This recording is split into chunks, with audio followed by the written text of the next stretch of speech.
प्यारे विद्यार्थियों, आप सभी का आपके अपने YouTube channel today current information पर स्वागत है। आज के इस सेशन में हम कक्षा 12 इंग्लिश का मॉडल पेपर 4 देखेंगे। 3 मॉडल पेपर हमने पिछली क्लास में देखे थे जो इस चैनल पर प्ले लिस्ट के रूप में उपलब्ध है, आप वहां से जाकर उनको देख सकते हो। यहाँ पर आपके लिए कुछ सामान्य निर्देश दिए गए हैं, ये आप पीडीएफ से पढ़ लेना और हम अपना सेशन शुरू करते हैं। इसमें आपका जो सेक्शन ए है वो अनसीन पैसेज से संबंधित रहने वाला है। इसमें 2 पैसेज पूछे जाएंगे, एक 9 नंबर का और एक 6 नंबर का। पहला पैसेज है वो 9 नंबर का रहने वाला है और आपको पैसेज समझकर उसका अर्थ समझकर फिर उसके प्रश्नों के उत्तर देना है। ये 9 नंबर लाने बहुत ही ईजी होते हैं। इसमें passage What is it that enables some people to gain whatever goal they set for themselves while others do not succeed? यानी कि ऐसा क्या है जो कुछ लोग हैं वो अपने उद्देश्य प्राप्त कर लेते हैं और कुछ उसमें असफल होते हैं या सफल नहीं होते हैं। What makes some men winners in the gold and others the loser? यानी कि ऐसी कौन सी चीज है जो कुछ लोगों को इस संसार में विजेता बनाती है और कुछ लोगों को है वो हराती है। If you want to win, we must find the right answer to it. Very important question. यदि हम जीतना चाहते हैं तो हमें इस अति महत्वपूर्ण प्रश्न का उत्तर खोजना होगा कि ऐसी कौन सी चीज है जिसके कारण कुछ लोग जीत जाते हैं जबकि अन्य लोग हैं वो हार जाते हैं। आर देयर सर्टेन क्वालिटीज और techniques which a person can use to achieve success regardless of his goal? यानी कि ऐसी कौन सी निश्चित तकनीक है या ऐसी कौन सी गुण है जो किसी व्यक्ति को निश्चित सफलता प्राप्त करने में सहायता करते हैं। To confirm This we must carefully study the lives of successful men of the past as well as the present day. इसको कंफर्म करने के लिए, इसको निश्चित करने के लिए हमें जो इतिहास में महान लोग हुए और जो वर्तमान में भी महान कार्य कर रहे हैं उनकी लाइफ है उनकी स्टडी करनी पड़ेगी। यानी कि उन्होंने जीवन में किस प्रकार सफलता हासिल की है, उन्होंने कौन कौन से कार्य किए। No doubt there are certain characteristics which are commonly found among all these great people. यानी कि उनके मध्य कुछ निश्चित चारित्रिक गुण पाए जाते हैं जिसके कारण उन्होंने सफलता अर्जित की। बट एन एकेडमिक और college education is not necessary one of them. लेकिन उसमें वो अकादमिक या कॉलेज शिक्षा है वो अनिवार्य नहीं है, ये एक घटक है लेकिन अनिवार्य नहीं है कि कंपलसरी है, ये होना ही चाहिए। Such an education perhaps could be an asset. ये जो आपकी अकादमिक या कॉलेज शिक्षा है ये एक परिसंपत्ति के रूप में कार्य कर सकती है, आपको कार्य करने में सहयोग कर सकती है। But then considering how many of our educated youth are keen to take a job of clerks or end their life as clerks, one may even doubts whether the college education is really an asset.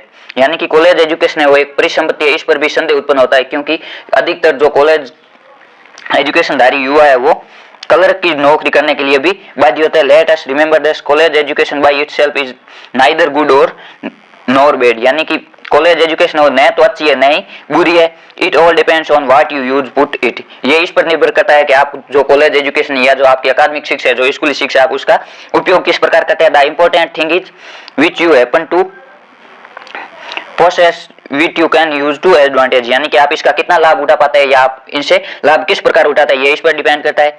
If you do not have it there is no real cause to worry. यदि ये नहीं है तो ये चिंता का कारण नहीं। यानी कि आपके पास कॉलेज या अकादमिक शिक्षा नहीं है, आप शिक्षित नहीं है तो भी ज्यादा चिंता की जरूरत नहीं है। Many have succeeded not only in India but also in other industrial advanced countries having attend grand success without college education. यानी कि न केवल भारत में बल्कि जो औद्योगिक रूप से विकसित देश है उन्होंने भी अनेक लोगों ने बिना कॉलेज शिक्षा के महान सफलताएं अर्जित की है। For instance Thomas Edison had taken only 3 months schooling.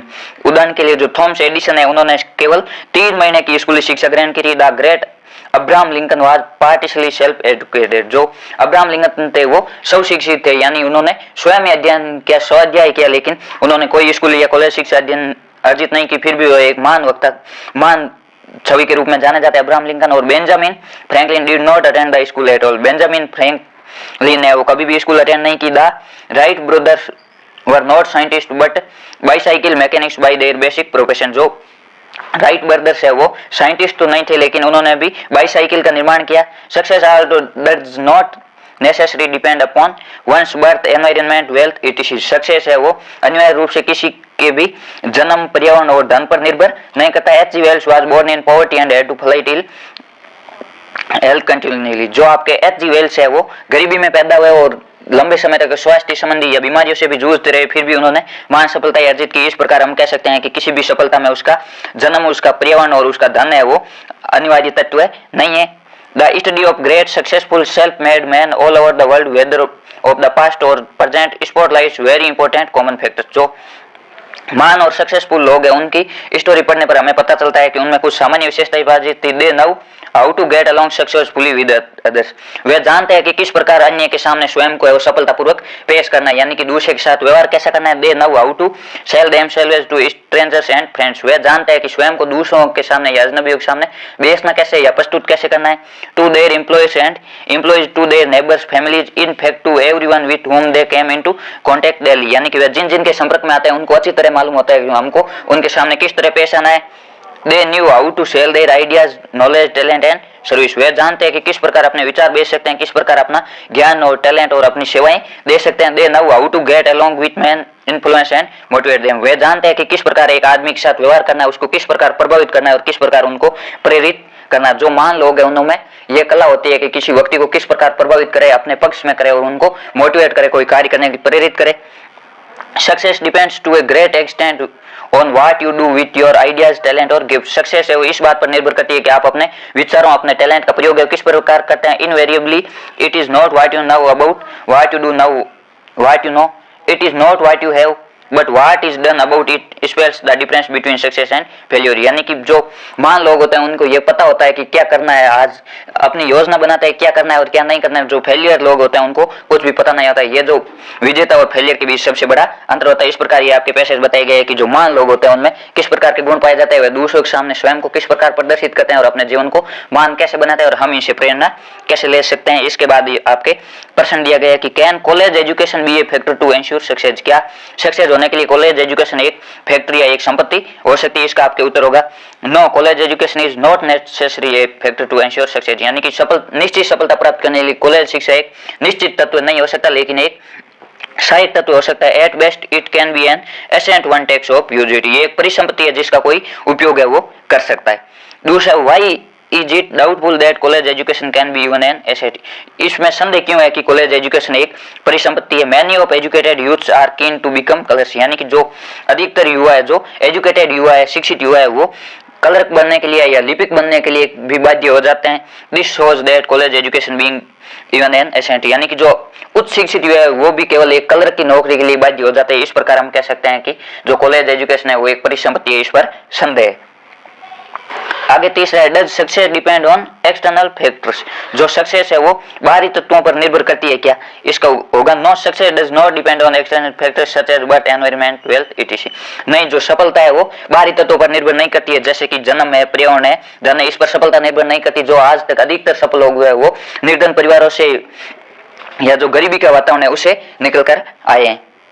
आगे चौथा प्रश्न है, which is the most important factors behind a man success. एक आदमी की सक्सेस के पीछे सबसे महत्वपूर्ण फैक्टर या सबसे महत्वपूर्ण तथ्य कौन सा होता है। The most important factor behind a man success is his ability to get along successfully with others. उसका किसी दूसरे के सामने पेश आना या दूसरे के साथ व्यवहार करने की जो एबिलिटी, जो योग्यता है, वही किसी व्यक्ति के सफल होने के पीछे सबसे बड़ा कारण होता है।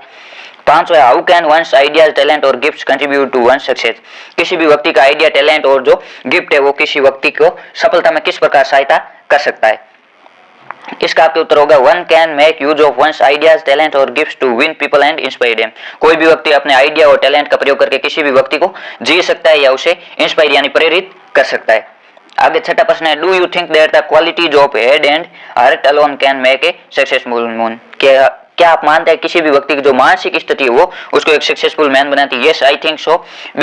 Success is not necessary depend on one's birth, environment और वेल्थ। यानी कि जो किसी भी व्यक्ति के मन की स्थिति है, जो मन है, वही उसे सबसे बड़ा सक्सेसफुल बनाता है, क्योंकि जो सक्सेस है वो जन्म, पर्यावरण और धन पर निर्भर नहीं करती। ये व्यक्ति के विचारों, उसकी टैलेंट पर निर्भर करता है, वह अपने विचारों का प्रयोग किस प्रकार करता है। इस प्रकार आपके ये 6 प्रश्न है वो भाषा से पूछे जाएंगे, यानी कि आपको इसका उत्तर है वो लिखना है, और 3 प्रश्न है वो वोकैब से संबंधित होंगे। इसमें आपके वर्ड पूछे होंगे जिसमें आपको सिमिलर वर्ड है वो ढूंढना है। इसमें 7वां एम का अर्थ होता है उद्देश्य। आपको इसमें वो वर्ड ढूंढना है जिसका अर्थ होता है उद्देश्य। इसका आपके होगा गोल, गोल का अर्थ भी उद्देश्य होता है।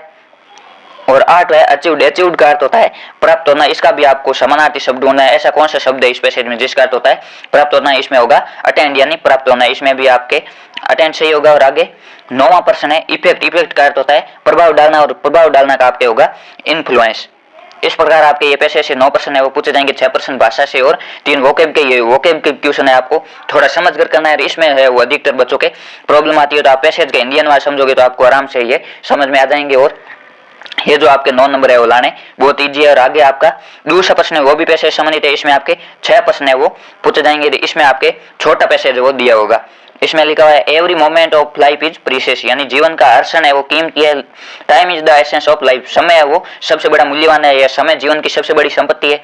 It is the wealth given to us by nature, ये वह संपत्ति है जो हमें प्रकृति ने प्रदान किया। समय हमें प्रकृति ने प्रदान किया। Every day of all us gate 20 hours, प्रत्येक दिन हम सभी को 24 घंटे मिलते हैं। नथिंग लेस नथिंग मोर, किसी को भी कम नहीं मिलते और किसी को भी अधिक नहीं मिलते।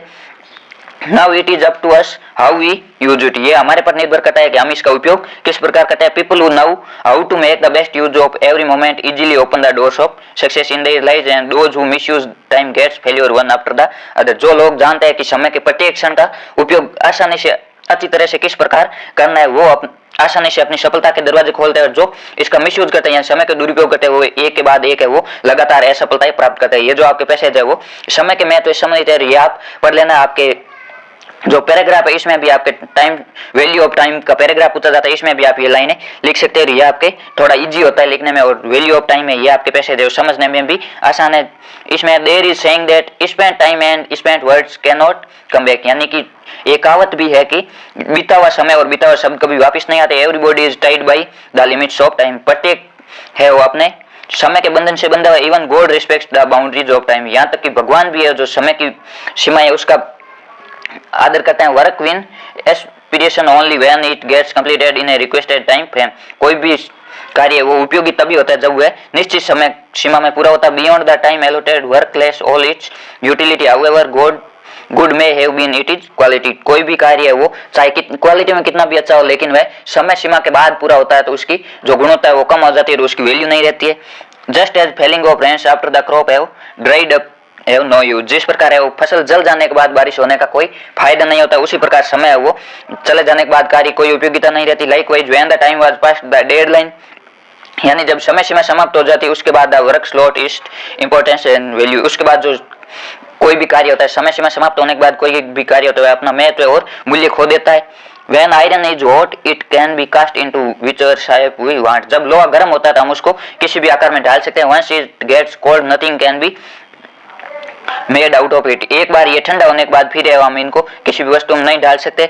However much we may beat the sun, इसी प्रकार हम भी समय के हम चाहे उस लोहे को भलाई कितना ही पीटे फिर भी नए आकार में नहीं दे सकते। In the same way a person who has learn to wisely use his time and understood how to cast himself according to the need of the time has actually learn the life true mantra of life, यानी कि कोई भी व्यक्ति वह जानता है कि हमें समय का उपयोग किस प्रकार करना है, अपने दिन में कौन कौन से कार्य करना है और अपनी योजना बनाकर कार्य करता है, तो वह जीवन का वास्तविक या सत्य मंत्र है वो जानता है। Shakespeare wrote in one of his play, Shakespeare जो एक महान नाटककार है उन्होंने या उपन्यासकार है उन्होंने अपने उपन्यास में लिखा है I wasted time and now don't time waste me, यानी कि मैंने समय को बर्बाद किया और अब समय है वो पुनः मुझे बर्बाद करे। कहावत भी है यदि आप समय को बर्बाद करोगे तो आपको समय वो बर्बाद कर देगा, इसलिए समय का वो सदैव सदुपयोग करना है। It is true that a man who wastes even a little bit of time loses wonderful opportunities that he could have otherwise available by utilizing that time, ये सत्य है कि कोई भी आदमी है वो एक समय का छोटा क्षण भी बर्बाद करता है तो वह बहुत बड़े अवसर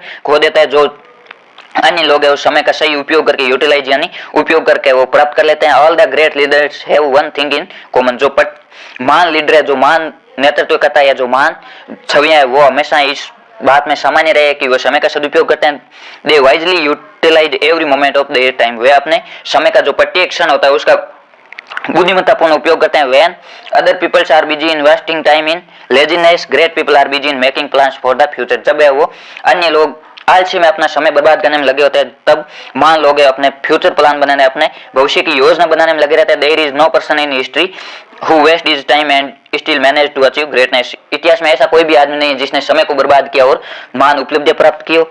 therefore that is a great need to manage time wisely, ये समय को बुद्धिमत्तापूर्ण उपयोग करने के या प्रबंधन करने की सबसे महत्वपूर्ण आवश्यकता है। केयरफुल टाइम मैनेजमेंट, सावधानीपूर्वक समय प्रबंधन refers to careful planning of time and sincere execution of plan, यानी कि जो सावधानी पूर्वक समय प्रबंधन होता है वो किसी भी आदमी को समय के मैनेजमेंट में सबसे अधिक सिखा सकता है। This is only mantra to attend success in any endeavour, ये किसी भी स्थिति में है वो सक्सेस प्राप्त करने का एक महान मंत्र है या केवल एक ही मंत्र है कि समय का सदुपयोग करना ही हमें सफलता दिला सकता है। ये simple change in outlook and some modification in one's daily routine can change in a big jump forward towards greater achievement. हमें जो मान उपलब्धि की ओर हम समय का सदुपयोग करके और अपनी अपनी जो गलतियां हैं, जो समय का दुरुपयोग है, उसको कम करके ही प्राप्त कर सकते हैं। इस प्रकार ये आपके समय से संबंधित है और जीवन में समय का बहुत बड़ा महत्व है, विशेषकर विद्यार्थी जीवन में तो समय का बड़ा बहुत महत्व रहता है। यदि आप अपना अध्ययन निरंतर नहीं कर पा रहे तो आपको शाम को सोते वक्त एक बार जरूर सोचना है कि मैं अपने समय का उपयोग कहाँ कर रहा हूँ, या आप अपनी डायरी लिखे जिसमें लिखे कि सुबह से शाम तक मैंने समय का उपयोग कहाँ किया, और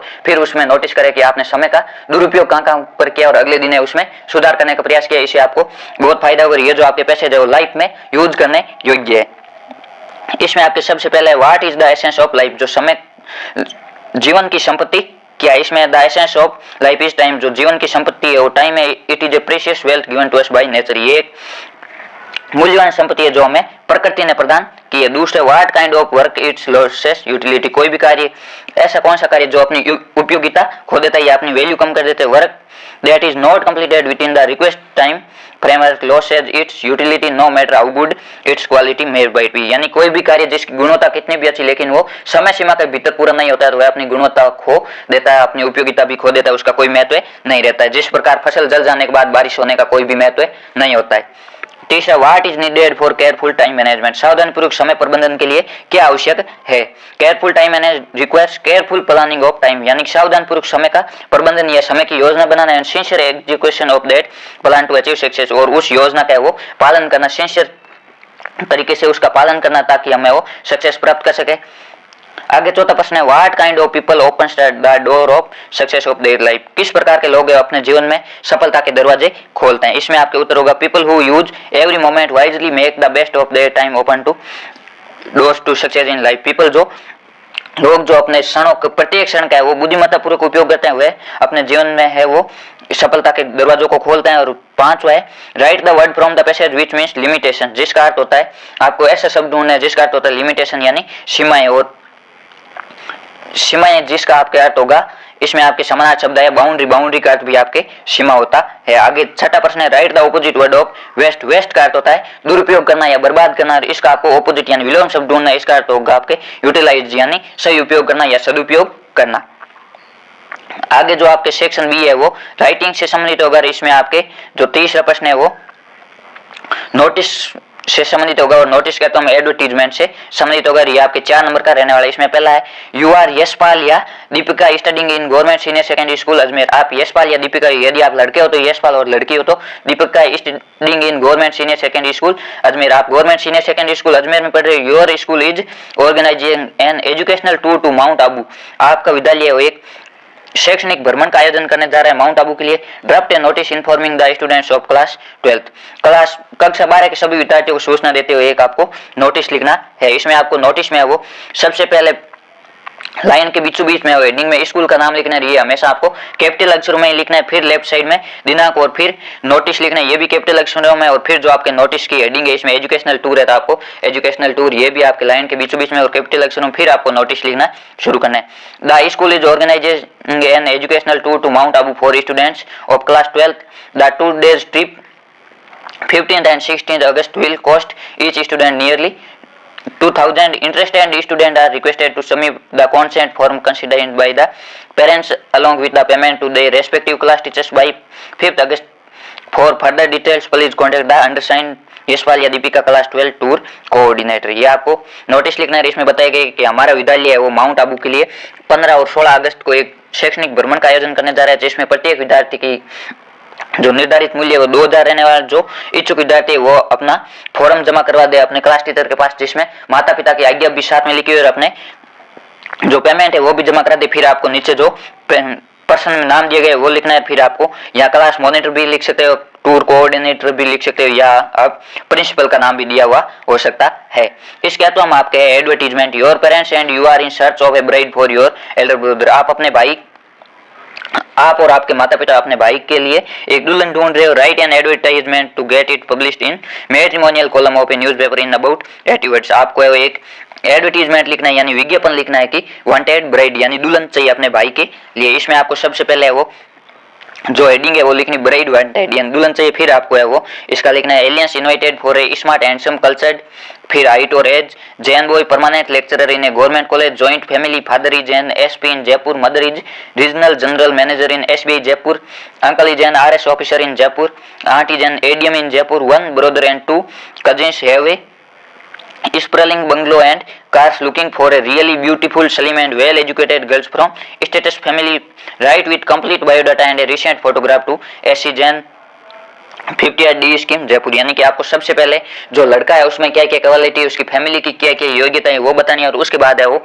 जो दुल्हन चाहिए उसमें क्या क्या योग्यता होनी चाहिए, फिर उसका है वो आपको बायोडाटा भिजवाना है, और बायोडाटा के लिए आपका एड्रेस है वो सबसे अंत में लिखना है। इस प्रकार आपकी एडवर्टीजमेंट है। एडवर्टीजमेंट में ये जो आपके मैट्रिमोनियल कॉलम का आता है उसमें ये निश्चित लाइनें होती है, आप ये सभी में यही लिख सकते हो। थोड़ा बहुत चेंज करना होता है आपको, यहाँ ब्राइड वांटेड की जगह ब्राइड ग्रूम वांटेड भी हो सकता है, यानी दूल्हा चाहिए उसमें आपको पहले लड़की की क्वालिटी लिख के फिर बाद में लड़के की, ये आप निश्चित लाइनें याद करके कर सकते हो। आगे आपके चौथा प्रश्न है वो आपके रिपोर्ट और पैराग्राफ से सम्मिलित होगा। इसमें your club organising a blood donation camp in your city, आपके क्लब ने वो एक शहर में ब्लड डोनेशन कैंप आयोजित किया। Right A report using the given hints and your experience, आपको एक रिपोर्ट लिखनी है जो नीचे हिंट दिए गए उनका प्रयोग कर सकते हो और अपने अनुभवों का भी प्रयोग कर सकते हो। इसमें सबसे पहले सेल्फ हेल्प क्लब या स्वयं सहायता समूह, फिर doctors, nurses, donated units, donor certificate, president, thanks, यानी कि आप इन वर्डों का प्रयोग करते हुए लाइन बना सकते हो। आपको रिपोर्ट में वो सबसे पहले ऊपर हेडिंग लिखनी है, ये भी आपको कैपिटल अक्षरों में लिखनी है। फिर आपको नीचे लिखना है बाय, यानी रिपोर्टर का नाम, आप खुद का नाम भी लिख सकते हो या आपको पर्सन कोई नाम दिया था आप वो लिख सकते हो, और फिर आपको एड्रेस लिखना है। उसके बाद दिनांक, और फिर स्टार्ट करना है। ये blood donation camp was organised by the self help club at the club hall yesterday. A team of 5 doctors and 10 nurses came from the SMS Medical College Jaipur. 90 members of the club donated blood. There were 45 males and 45 females. 90 units of blood were collected. Each donor was given a blood donation certificate. With this certificate they can get 1 unit of blood from the blood bank anytime. The doctors explained that the body recovers the blood loss in a week. The donors were given special thanks by the president and the secretary of the club. यानी कि एक स्वयं सहायता समूह के द्वारा एक blood donation camp का आयोजन किया गया, और 5 डॉक्टर और 10 नर्सों की टीम है वो SMS मेडिकल कॉलेज जयपुर से आई। 90 लोगों ने वो ब्लड डोनेशन किया, और इसमें 45 पुरुष और 45 महिला थे, और 90 यूनिट है वो ब्लड इकट्ठा हुआ, और प्रत्येक जो रक्तदाता था उसको एक सर्टिफिकेट दी गई। उस सर्टिफिकेट का प्रयोग है वो कभी भी ब्लड बैंक से वो रक्त प्राप्त करने के लिए कर सकते हैं। और जो डॉक्टर है उन्होंने बताया कि जो आपके बॉडी है वो एक सप्ताह में जो आपके रक्त की हानि हुई, आपने जो रक्तदान किया उसको रिकवर कर लेगी। और जो रक्तदाता थे उनको है वो प्रेसिडेंट और जो क्लब के सेक्रेटरी थे, सचिव थे, उन्होंने विशेष रूप से धन्यवाद दिया। इस प्रकार है वो ब्लड डोनेशन कैंप आयोजित हुआ। आपकी ये जो रिपोर्ट होती है उसमें आपको कोई भी इवेंट होता है उसमें निश्चित लाइन है वो आप याद कर सकते हैं। ये ब्लड डोनेशन कैंप वाली है वो अति महत्वपूर्ण, ये आपकी परीक्षा में पूछी जा सकती है। इसके अलावा मैं right a paragraph on the topic road safety, आपको रोड सेफ्टी पर एक पैराग्राफ लिखना, आप इन दोनों में से कोई एक है वो कर सकते हो। इसमें आपकी रोड सेफ्टी के बारे में पैराग्राफ दिए गए। और लाइफ इज वेरी प्रीशियस, यानी हमारा जीवन बहुत मूल्यवान है। We should save it from casualties, हम इसे सावधानी पूर्वक बचा सकते हैं। We should also teach our youngster how to be safe from road accident, हमें वो अपने बड़े लोगों से भी सुनते हैं या सीखते हैं कि किस प्रकार है वो सड़क दुर्घटनाओं से बचा जा सकता है। There are some important things which we can keep in our mind to avoid road accident, यहाँ पर कुछ तथ्य या कुछ चीजें जिनका उपयोग करके हम है वो सड़क दुर्घटनाओं को कम कर सकते हैं। The school going children should be taught that the rules of the road, जो विद्यालय जा रहे विद्यार्थी उनको जो आपके सड़क सुरक्षा के नियम वो सिखाए जाने चाहिए। If they are going to cross a road they should cross it to a zebra line, यदि वे सड़क क्रॉस करते हैं तो उनको जेब्रा लाइन से क्रॉस करना चाहिए। इफ दे क्लाइंब ए बस they should cooperate with other children, यदि वे बस में चढ़कर आते हैं तो वे एक दूसरे के साथ सहयोग करके या कोऑपरेट करके दूसरे बच्चों के साथ चढ़े। They should not jostle in climbing और getting down from a bus, वे वो कभी भी इसमें दौड़ते हुए न चढ़े और दौड़ती हुई बस से न उतरे। दे should not make a noise in the bus, उन्हें बस में कभी भी आवाज नहीं करनी चाहिए। If the children are going on foot along on the road they should now the sign boards of the road, it is everybody duty to learn the rules of the road so that life can be saved from any loss, ये प्रत्येक व्यक्ति का कर्तव्य बनता है कि वह सड़क सुरक्षा के नियमों को सीखे और किसी भी प्रकार की हानि से अपने जीवन को बचा सके। इस प्रकार आपको जो पैराग्राफ है वो लिखना है। पैराग्राफ आपको 8 से 10 लाइन में लिखना है। आगे 5वां प्रश्न आपके लेटर से संबंधित होगा। इसमें आपके एक बिजनेस लेटर, उसके अथवा में ऑफिशियल लेटर आपके पूछा जाएगी। इसमें विशेष कर वो बिजनेस लेटर और उसके अथवा में शिकायती पत्र पूछा जाता है। बिजनेस लेटर है वो विशेष रूप से याद कर लेना, ये आपकी परीक्षा में हर बार पक्का पूछा जाता है। इसमें आपको जो सीवी है वो भी लिखनी है। ये आपके 5 नंबर का रहने वाला, इसमें 2 नंबर की आपके सीवी होती है, 3 नंबर का लेटर। ये आपको बिजनेस लेटर का फॉर्मेट है वो विशेष रूप से ध्यान में रखना है। इसमें suppose you are Kanta studying in government senior secondary school Kota, मानना कि आप कांता और government senior secondary school Kota में पढ़ते हो, write an official letter to the principal of your school complaining about the poor condition of your classroom. आपके जो classroom है उसकी हालत खस्ता है या उस कि जो व्यवस्था सही नहीं है, अपने प्रिंसिपल को शिकायती पत्र लिखिए जिसमें बताया गया हो कि हमारे कक्षा की जो व्यवस्था वो सही नहीं है। इसमें आपको सबसे पहले वो अपना एड्रेस लिखना है, फिर है वो दिनांक लिखनी है, फिर आप जिसको लेटर लिख रहे हो या प्रिंसिपल को लिख रहे हो लिखना द प्रिंसिपल, फिर उसका ऑफिस है the government senior secondary school Trivendra Nagar Kota, फिर सब्जेक्ट जो आप शिकायत लिख रहे हो poor condition of classroom. Sir, respectfully, I want to bring to your kind notice that the condition of my classroom is very bad. The sweeper does not clean it regular. जो sweeper आते हैं वो इसको सही तरीके से साफ नहीं करते हैं। All the students have to sit on dusty chair. जो विद्यार्थी वो गंदी चेयर पर बैठते हैं। The torn pieces of paper are lying here and there on the floor. जो कागज के फटे हुए टुकड़े वो इधर उधर फर्श पर बिखरे रहते हैं। 2 windows of the classroom are broken. Classroom की 2 खिड़कियां वो भी टूट गई। Water in rainy season, cold in winter and hot wind in summer panic us, यानी कि वर्षा ऋतु में पानी और शीत ऋतु में सर्दी और ग्रीष्म ऋतु में जो गर्म हवाएं हैं वो बच्चों को परेशान करती है। The black board is also rough and small. जो ब्लैक बोर्ड है वो छोटा है और खुरदरा हो गया। So I request you to look into the matter. इसलिए मैं आपसे निवेदन करता हूँ या करती हूँ कि इस मैटर में देखें। With regards yours obediently Kanta class 12th। यहाँ आपके जो नाम दिया वो लिखना है। आप यदि प्रिंसिपल को लिख रहे हो तो आपको योर्स ओबीडियंटली या योर्स फेथफुली लिखना है। इसके बाद तो हम आपके draft letter for placement for the post of stenographer in Subodh senior secondary school Jaipur, यानी कि सुबोध सीनियर सेकेंडरी स्कूल में स्टेनोग्राफर की पोस्ट के लिए आपको एक अपना बिजनेस लेटर लिखना है या जॉब लेटर, जॉब एप्लीकेशन लिखनी है जो आपके द टाइम्स ऑफ इंडिया में 4 फरवरी 2024 को प्रकाशित हुआ था, और आपको अपनी सीवी है वो भी साथ में लिखनी है। इसमें आपको सबसे पहले वो अपना एड्रेस लिखना चाहिए। कोई भी लेटर लिखो ये फॉर्मेट सेम रहता है। आपको सबसे पहले अपना एड्रेस, फिर दिनांक और फिर जो रिसीवर है उसका एड्रेस। इसमें आपके receiver the principal Subodh senior secondary school Jaipur, फिर subject application for the post of a stenographer. ये आप सेम टू सेम लाइन लिख सकते हैं। यहाँ स्टेनोग्राफर की जगह पोस्ट चेंज हो सकती है, या कलर की हो सकती है, लेक्चरर की भी हो सकती है। फिर आपको लिखना है सर, फिर this is with reference to your advertisement in the Times of India on 4 February 2024 for the post of a stenographer. यह आपके जो द टाइम्स ऑफ इंडिया में आपने 4 फरवरी 2024 को जो स्टेनोग्राफर की पोस्ट के लिए विज्ञापन दिया था उसके संदर्भ में I am working with Surendra and CO in dosa and present. मैं और सुरेंद्र के साथ कार्य कर रहा हूँ वर्तमान में दोसा में और CO. My family is at Jaipur. I find it rather difficult to go to Dausa daily. मैं है वो दोसा में कार्य करता हूँ, लेकिन जो मेरी फैमिली है वर्तमान में जयपुर में, इसलिए मैं यहाँ से दोसा दिल्ली जाने में वो कठिनाई महसूस करता हूँ। And come back my parents are in old age. मेरे माता पिता है वो वृद्धावस्था में, they are sick and require constant care and attention. वे बीमार है और उनको है वो देखभाल की आवश्यकता होती है। So I am looking for a job in Jaipur. इसलिए मैं वो जयपुर में एक जॉब ढूंढ रहा हूँ। I have 1 year experience of stenography. मुझे स्टेनोग्राफी का 1 वर्ष का अनुभव है। I assure you would prove to be an asset to your institution if I am given a chance to serve. यदि मुझे सेवा का मौका दिया गया तो मैं आपको पूर्णतः अपनी सेवा के माध्यम से संतुष्ट करने का प्रयास करूंगा। I can enclosing my curriculum which for your personal. मैं आपके सहयोग के लिए यहाँ पर मेरी सीवी प्रस्तुत कर रहा हूँ। योर्स फेथफुली, आपको यहाँ पर योर्स फेथफुल लिखना है क्योंकि आप जिनको लिख रहे हो वो आपसे सीनियर है। और फिर आपको अपना नाम और फिर सीवी लिखनी है। सीवी में सबसे पहले अपना नाम, फिर एड्रेस, फिर फोन नंबर और फिर ईमेल, फिर ऑब्जेक्टिव यानी कि आप क्या करना चाहते हैं, और फिर आपको एजुकेशन, आपने कहाँ से एजुकेशन की, कितने परसेंटेज के साथ की, किस वर्ष की और किस यूनिवर्सिटी की, फिर आपकी अन्य स्किल क्या है, और फिर आपको एक्सपीरियंस है वो कहाँ पर है और कितने वर्ष का है। इसमें आप वो मोबाइल नंबर खुद का नया लिखकर 00 लिख सकते हो या उल्टी गिनती भी लिख सकते हो 9 8 7 6 5 3 2 1। इसमें आपको विशेष रूप से ध्यान में रखना है सीवी में अपना मोबाइल नंबर है वो कभी भी न लिखे। आगे आपका जो सेक्शन सी है वो ग्रामर से संबंधित रहने वाला है। इसमें आपके ग्रामर से संबंधित प्रश्न पूछे जाएंगे। इसमें आपके छठा है join the following sentence using the word given in the bracket. जो आपके ब्रैकेट में वर्ड दिए गए उनका प्रयोग करके इन सेंटेंस को जोड़ना है।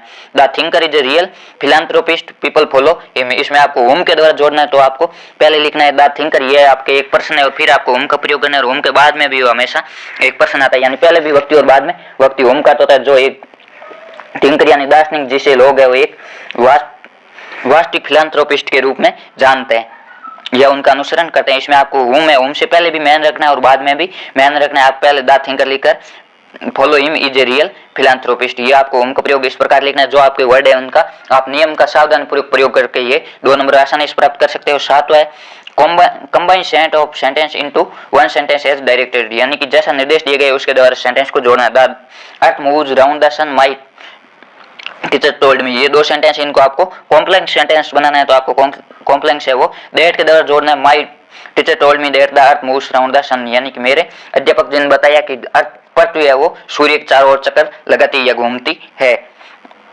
उसके बाद आपके 8वां प्रश्न है वो आपके खालिज समरी, ये आपके फ्रेजल वर्ब से summary. We can't without money, यानी कि हम पैसों के बिना कुछ भी प्राप्त नहीं कर सकते। गेट अलोंग का अर्थ होता है प्राप्त करना, इसमें आपके सही होगा गेट अलोंग। और दूसरा है मोहन खालिज ये नोबल फैमिली कम्स ऑफ, यानी मोहन है वो एक नोबल फैमिली या एक सभ्य परिवार से आता है या सभ्य परिवार से संबंध रखता है। आगे तीसरा your clothes and get ready, यानी पुट ऑन, यानी अपने कपड़े पहन लो और जल्दी रेडी हो जाओ। इसमें आपके जो फ्रेजल वर्ब है आपको इनका अर्थ ध्यान रख के फिर वाक्य के भाव के हिसाब से इसका प्रयोग करना है। ये आपके 3 नंबर का होगा। तो आपको जितने भी जो अति महत्वपूर्ण लगभग 100 से 150 फ्रेजल वर्ब है आपको उनका अर्थ है वो विशेष रूप से ध्यान में होना चाहिए।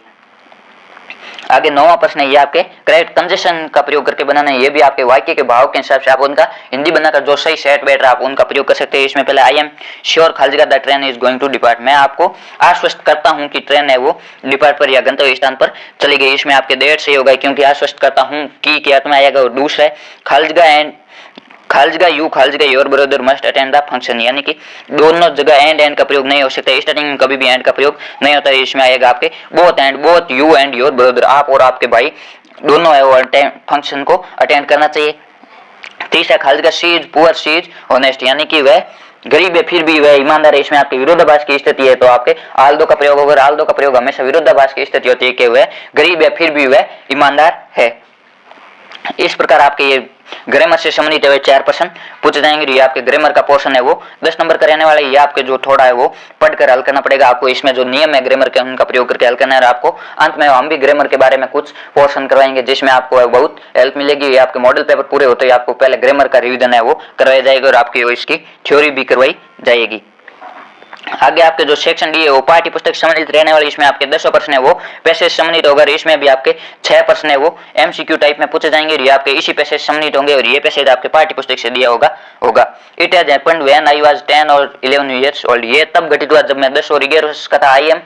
आई had decided to learn to swim, मैंने है वो तैरने का निश्चय किया या तैरना सीखने का निश्चय किया। There was a pool at the YMCA in Yakima that offered exactly the opportunity, वहाँ पर एक YMCA नाम का पुल था जो याकिमा नदी पर था, वो एक तैरने का अवसर प्रदान करता था। याकिमा रिवर वाज टेचस, जो याकिमा नदी वो भयानक है। Mother continually warned against it, माता जी हमेशा इसके खिलाफ मुझे सावधान करती थी कि याकिमा नदी है वो भयंकर है। And kept fresh in my mind the detail of is droning in the river, यानी कि जो नदी में बह गए थे उनकी यादें हमेशा ताजा करती रहती, हमेशा बताती रहती। But the YMCA pool was safe, जो YMCA पुल था वो शेप था। इट वाज ओनली 2 और 3 feet deep at the shallow and, वो है वो केवल 2 और 3 फीट ही गहरा था। And while it was 9 feet deep at the other, वो बीच में से वो 9 फीट तक ही गहरा था। और drop was gradual, I got a pair of water swings and went to the pool, मैंने वो कुछ जल पंख लिए और पुल पर चला गया। I hated to walk naked in to show my skinny legs but I subdued by pride and did, लेकिन मैंने धैर्य दिखाया और मैंने हिम्मत दिखाई और ये कार्य कर लिया। इसमें आपके सबसे पहला when the narrator decide to learn to swim, यानी कि जो लेखक है उसने तैरना सीखने का निश्चय कब किया? व्हेन ही 10 और 11 ईयर्स ओल्ड, जब वह 10 और 11 वर्ष का था तब उसने तैरने का निश्चय किया। इसमें आपके ऑप्शन ए है वो सही होगा। इसमें दूसरा है what did the narrator go to learn to swim, जो लेखक है वो तैरना सीखने के लिए कहां जाता था? वो YMCA पुल पर जाता था। इसमें आपके ऑप्शन बी है वो सही होगा। आगे तीसरा प्रश्न है what did the narrator's mother continually want the narrator against, जो नरेटर यानी लेखक की माता थी वो हमेशा उसको किसके बारे में चेतावनी देती थी कि याकिमा रिवर वाज ट्रेचर, जो याकिमा रिवर है वो भयंकर है या गहरी अधिक है, ये खतरनाक है। इसमें आपके ऑप्शन बी है वो सही होगा। आगे चौथा प्रश्न है what was the depth of the YMCA पुल, जो YMCA पुल था उसकी गहराई क्या थी? उसकी गहराई है वो 9 फीट यानी 9 फीट तक थी और जो किनारों से वो 2 या 3 फीट गहराई था।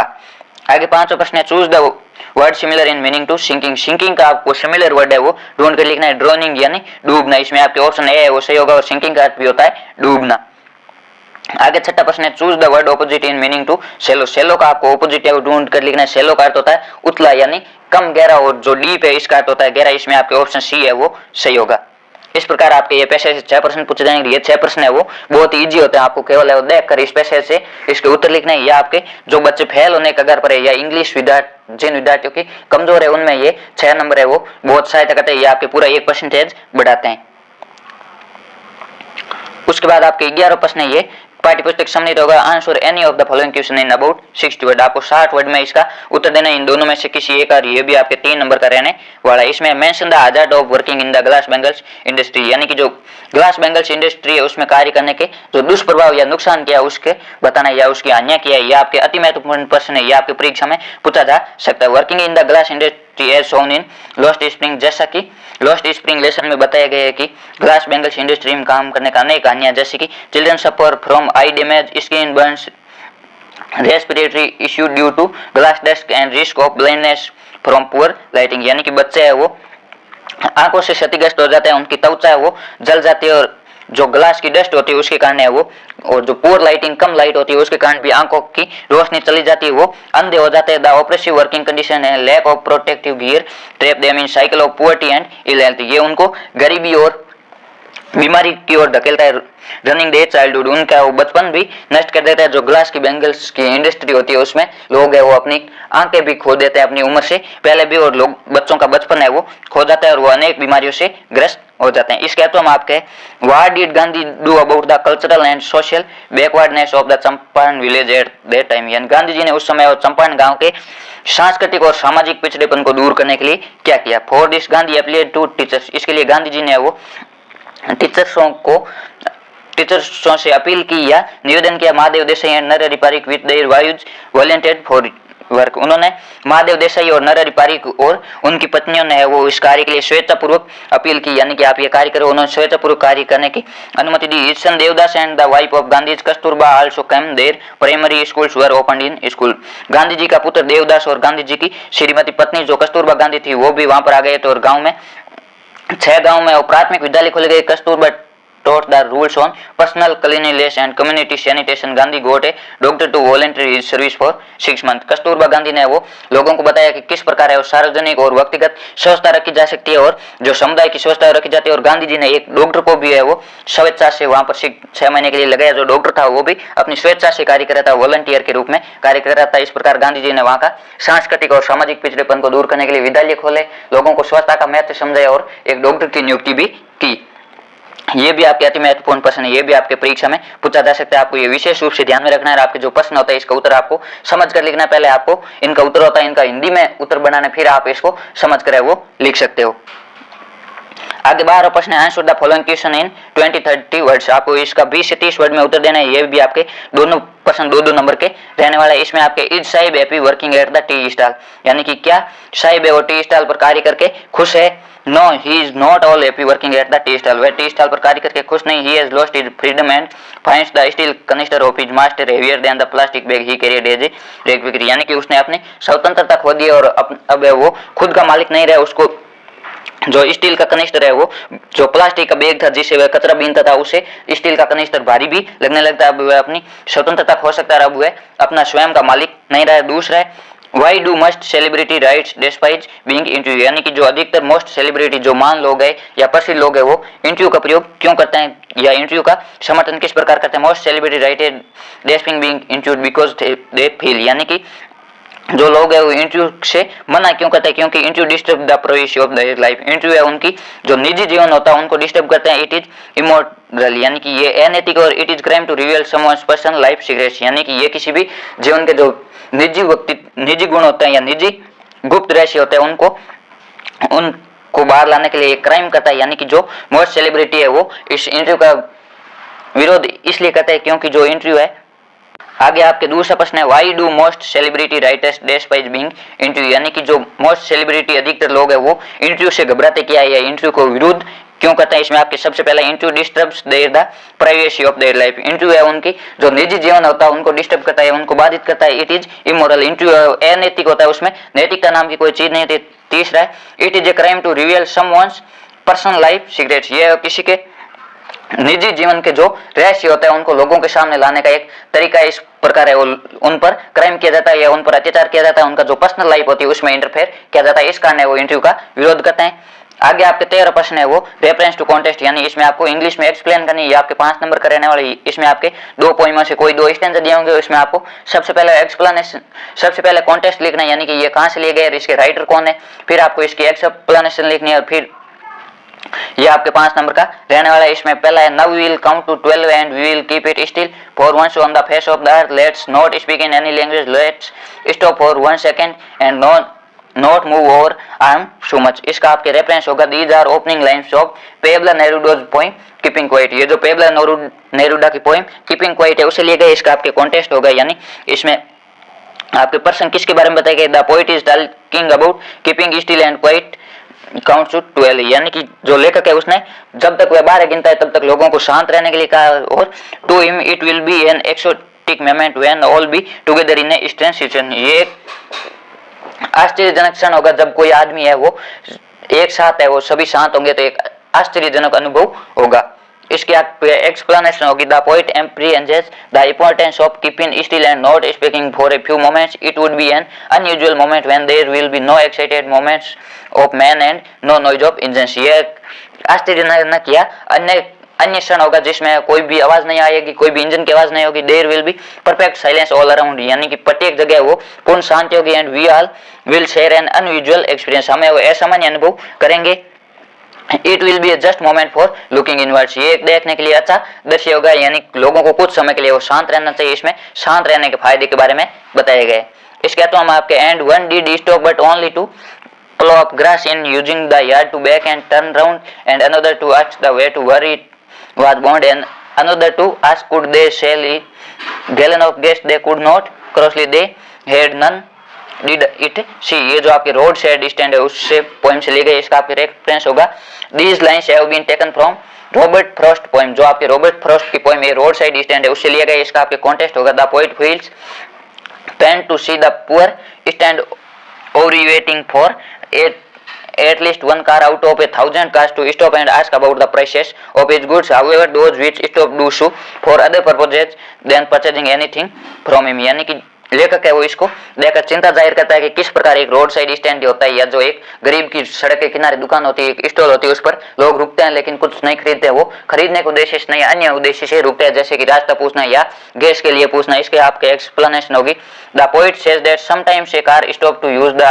Yard to back and turn around, यानी कुछ समय के लिए वहां कारें रुकती है फिर टर्न लेके वहां से वापस चली जाती है। Another stops to ask about the route it's should be take to reach its destination, अन्य है वो दूसरा इसलिए रुकता है कि ये रास्ता उसको उसके गंतव्य स्थान तक पहुंचा देगा, या ये पूछता है कि ये रास्ता कहां जाएगा। Still another to ask if they would sell it top a gallon of gas, यानी अन्य पूछता है क्या वहां पर गैस मिलेगी। They which they did not do ironically none stop to buy the stand on thing, यानी कि कोई भी है वो उसकी वस्तु खरीदने के लिए नहीं रुकता है, अपने दूसरे उद्देश्यों के लिए रुकते हैं। इस प्रकार लेखक है जो गरीब स्टॉल वाला है उसकी चिंता जाहिर करता है कि उससे कोई भी वस्तु खरीद नहीं रुकता और अन्य कार्यों के लिए वहां पर रुकते हैं। आगे आपके जो 14 प्रश्न है वो answer the following question in about 60 words, ये भी आपके 3 नंबर का रहने वाला है। इसमें आपको 60 वर्ड में उत्तर देना है। इसमें पहला है draw a character sketch of 8 Jennifer tiger, इससे लेकर आपके एक कैरेक्टर स्केच का है वो विशेष रूप से पूछा जाएगा। आपको इसमें जो अति महत्वपूर्ण है वो आपको विशेष रूप से याद करना है। इसमें आपके 8 जेनिफर का कैरेक्टर स्केच पूछा गया, यानी कि इसका चरित्र चित्रण करना। 8 Jennifer is a homely woman with artistic taste, 8 Jennifer एक गृहिणी है जिसका वो कलात्मक इंटरेस्ट भी रखती है।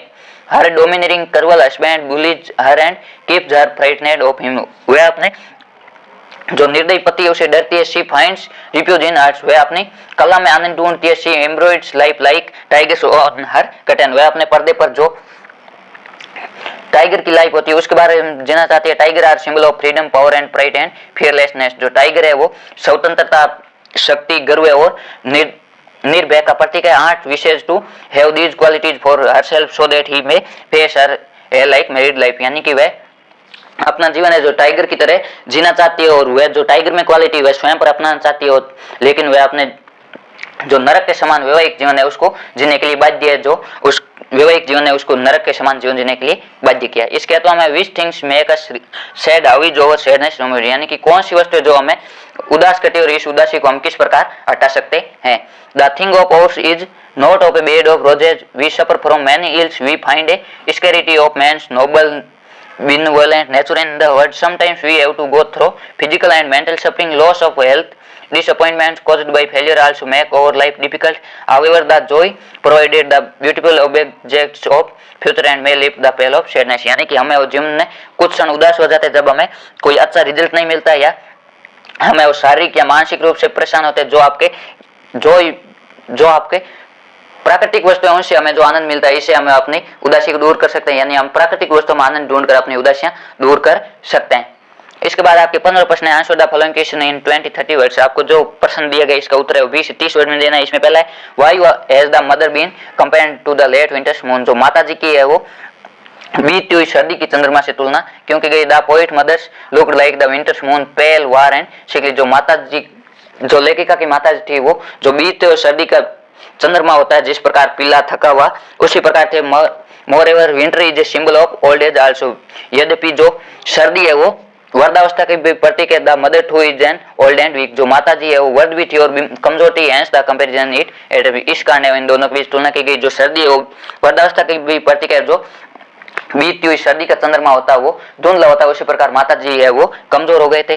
दूसरा what fate was awaiting the poor villagers, यानी जो गरीब लोग है उसका दुर्भाग्य किस प्रकार। The lands were going to be snatched away by the city cheats pushing them back to the live next to theatres and big store. जो उनकी भूमि थी वो से छीन ली गई, जो उनको है वो रहने के लिए थ्रेटर और जो बिग स्टोर है उनके पास रहने के लिए छोटा सा भाग दिया गया। इस प्रकार उनको है वो बाधित किया गया। आगे 16 प्रश्न answer the following question in about 60 word. आपको इसका भी 60 शब्दों में उत्तर देना है। ये भी आपके 3 नंबर का रहने वाले। इन दोनों में से आपको कोई एक है वो हल करना है। Describe briefly the scene at the third level of Grand Central Station was seen by Charlie. Charlie ने जो ग्रैंड सेंट्रल स्टेशन के तीसरे तल पर जो दृश्य देखा था उसको आपको संक्षिप्त में वर्णन करना है। At the third level of the grand Central station Charlie witnessed the past. Charlie ने वो भूतकाल का अनुभव किया। The information booth was of old style. जो इंफॉर्मेशन बूथ था, जो सूचना बूथ था, वो भी पुरानी स्टाइल बना था। वाज मेड ऑफ वुड, जो लकड़ी से बना था। The man and woman were wearing long coat and head. जो महिला और पुरुष थे उन्होंने लंबे कोट और टोपियां पहन रखी थी। They were open flame gas light, वहां ओपन फ्लेम वाली गैस लाइट भी थी। पीपल वोर द लुक ऑफ 1890 समथिंग। जो लोग है वो अधिकतर 1800-1900 के समथिंग लग रहे थे। They had beards and fancy moustaches, उनकी दाढ़ी भी थी और आकर्षक मूछें भी थी।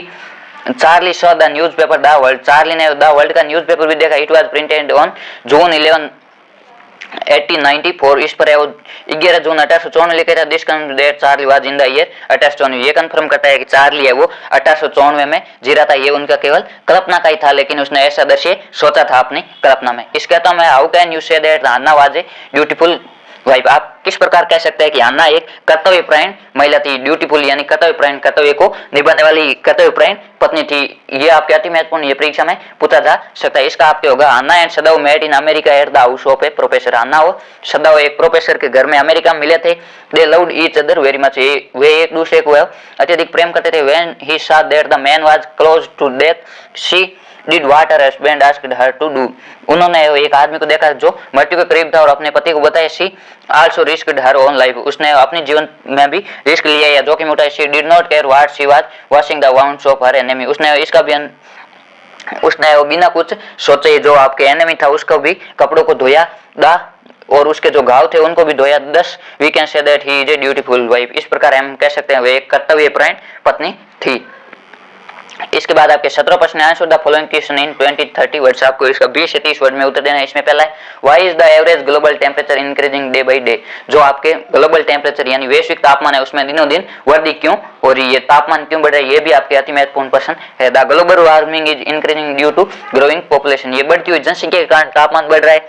The unmitigated burning of fossil fuels has created a blanket of carbon dioxide around the world. जो आपके जलने वाला ईंधन है उसके कारण एक कार्बन डाइऑक्साइड का परत कंबल के समान एक परत बन जाती है, जिसके कारण वैश्विक तापमान में वृद्धि हो रही है। जो आपके फ्यूल जलता है या ईंधन जलता है उसके कारण सबसे अधिक तापमान में वृद्धि होती है। इसका मुख्य कारण ग्रोइंग पॉपुलेशन यानी बढ़ती हुई जनसंख्या। दूसरा ही गेट दैट नाम यानी टाइगर किंग कौन था और उसने ये नाम किस प्रकार प्राप्त किया। The Maharaja of Pratibandapuram is the tiger king. जो प्रतिबंधपुरम का राजा था वो टाइगर किंग था। At the time of his birth royal astrologer predicted that his death by A tiger. उसके जन्म के समय जो राज के ज्योतिष था उसने भविष्यवाणी की कि उसका निधन है वो एक टाइगर के कारण होगा। On growing up he hunts 99 tigers. और बड़े होने पर उन्होंने 99 टाइगर को मारा। For killing so many tigers he get this नाम यानी अधिक बाघों को मारने के कारण उसने ये नाम प्राप्त किया टाइगर किंग। इस प्रकार आपके ये 17 प्रश्न में 2 प्रश्न है वो 2-2 नंबर के पूछे जाएंगे और आगे आपके 18 प्रश्न है इसमें आपके एमसीक्यू प्रश्न है वो पूछे जाएंगे। ये आपके पाठ्य पुस्तक से संबंधित होगा। इसमें पहला है what was the title of the newspaper which Charlie found at the third level. Charlie ने जो थर्ड लेवल पर न्यूज़पेपर पाया था, उस पर क्या टाइटल लिखा हुआ था? उस पर टाइटल था द वर्ल्ड। ये द वर्ल्ड कंपनी का न्यूज़पेपर था। इसमें आपके ऑप्शन बी है वो सही होगा। आगे दूसरा, the tiger king become a king at the age of. जो टाइगर किंग है वो राजा कब बना था? वो 20 वर्ष की उम्र में राजा बना था। इसमें आपके ऑप्शन ए है वो सही होगा 20 ईयर्स। आगे तीसरा, the author is from South India who are. जो लेखक है वो साउथ इंडिया था, जो सन रिपर्स यानी सूर्यवंशी थे। इसमें आपके ऑप्शन ए है वो सही होगा। आगे चौथा प्रश्न है, at the cap of soldier the following words were written. जो सोल्जर की कैप थी उस पर क्या लिखा होता है? US navy. इसमें आपके ऑप्शन ए है वो सही है, जो यूएस नेवी का सैनिक था। आगे पांचवा प्रश्न है, what did mister Lamb warn Derry. Mister Lamb ने वो किसके बारे में डेयरी को सावधान दी या चेतावनी दी? इसमें आपके about trip of windfall flow Apple. जो आपके हवा के कारण सेव गिरे थे उसके बारे में चेतावनी दी। इसमें आपके ऑप्शन सी है वो सही होगा। आगे छठा है, द लार्ज रूम वाज। जो लंबा रूम था वो 14 ब्लैक शीट्स, इसमें 14 ब्लैक बेड थे। आगे सातवां प्रश्न है, what did the state astrologer tell the tiger king to the careful. जो आपके राज्य की ज्योतिष था या जो राज्य ज्योतिष था उसने राजा को किस टाइगर से सावधान रहने के लिए बताया? उन्होंने 100वें टाइगर से सावधान रहने के लिए बताया। इसमें आपके ऑप्शन डी है वो सही होगा। आगे आठवां प्रश्न है, what did mister Lamb mention to Derry about the man. Mister Lamb है वो डेयरी को किस प्रकार प्रस्तुत किया? Who himself in a man. इसमें आपके ऑप्शन बी है वो सही होगा। आगे नौवां प्रश्न है, how was the day as told by mister Lamb. दिन किस प्रकार था जैसे प्रकार मिस्टर लैम्ब ने बताया उसके अनुसार दिन कैसा था? A beautiful day. इसमें आपके ऑप्शन बी है वो सही होगा। इस प्रकार आपके बोर्ड परीक्षा में 18 प्रश्न पूछे जाएंगे। ये आपके मॉडल पेपर में अति महत्वपूर्ण प्रश्न है जो आपकी परीक्षा में मील के पत्थर साबित होंगे और आपको इसी चैनल पर कक्षा 10 और कक्षा 12 के सभी विषयों के 10-10 मॉडल पेपर हल करवाए जाएंगे। इसलिए हमारे साथ जुड़े रहे। चैनल पर नए चैनल को सब्सक्राइब करें, अपने दोस्तों के साथ भी शेयर करें और इन मॉडल पेपर की पीडीएफ आपको टेलीग्राम ग्रुप में मिल जाएगी। टेलीग्राम ग्रुप का लिंक है इस वीडियो के डिस्क्रिप्शन में दिया गया, आप वहां से टेलीग्राम ग्रुप ज्वाइन कर पीडीएफ प्राप्त कर सकते हो। और आपके ये मॉडल पेपर पूरे होने के बाद आपको इस चैनल पर चैप्टर वाइज क्वेश्चन भी करवाए जाएंगे। आपके जो अति महत्वपूर्ण प्रश्न जो परीक्षा में आने वाला आपको उनकी पूरी तैयारी करवाई जाएगी और आज मस्त रहे, पढ़ाई करते रहे।